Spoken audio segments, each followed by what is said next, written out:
જૂનાગઢ જિલ્લામાં સતત કમોસમી વરસાદે વિનાશ વેર્યો છે। પોરબંદરના ગામડાઓમાં ભારે વરસાદને કારણે ખેડૂતોની સ્થિતિ કફોડી બની। રાતભર વરસાદ વરસતા ખેતરમાં રહેલા મગફળીના પાથરા પલળી ગયા અને ખેડૂતોની આખા વર્ષની મહેનત પર પાણી ફરી વળ્યું।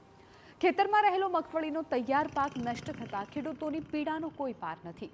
હજુ પણ ખેતરોમાં વરસાદી પાણી ભરાયેલા છે। ખેડૂતોએ વર્ષભર આકરી મહેનત કરી, મોંઘા બિયારણ અને ખાતર પાછળ ખર્ચ કર્યો અને જ્યારે પાકની લણણીનો સમય આવ્યો ત્યારે જ કુદરત કોપાયમાન થતા ખેડૂતો પર આભ તૂટ્યા જેવી સ્થિતિ છે। લાચાર ખેડૂતો હવે સરકાર સમક્ષ મદદની કરી રહ્યા છે માંગણી।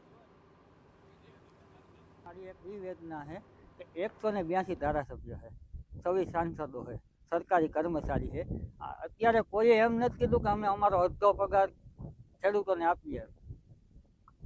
ખેડૂતો માટે કોઈ નથી આવ્યું, ન ઉદ્યોગપતિ આવ્યા કે ન કોઈ સરકારી કર્મચારી આવ્યા।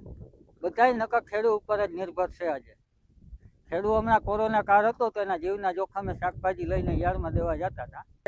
3 થી 4 ઇંચ વરસાદ પડેલો છે અને સંપૂર્ણ ખેતીવાડીનો પાક નિષ્ફળ ગયેલ છે અને એમાં કાંઈ પણ બચેલું નથી અને પશુઓ અને માનવ નું કાંઈ પશુનો ઘાસચારો અને સદંતર નિષ્ફળ ગયેલ છે અને 100% સંપૂર્ણ પાક ફેલ ગયેલ છે અને સરકારશ્રીની અમારી નમ્ર અરજ છે કે નીતિ નિયમ મુજબ તાત્કાલિક સર્વે કરવાય અને ખાસ પેકેજ અમારા ખેડૂત ભાઈઓને આપે એવી મારી નમ્ર અપીલ છે। આ રાતનો મે વરહે આ બધા પાથરા આખા પલરેગા, કંઈ પણ આમાં નીકળે એવી કોઈ આહા છે નહીં। ઢોરનો સારો બગડ્યો ને માણસનું પણ બગડે બધું। આખી રાત પૂરેપૂરી મેં વરી કહેવાય।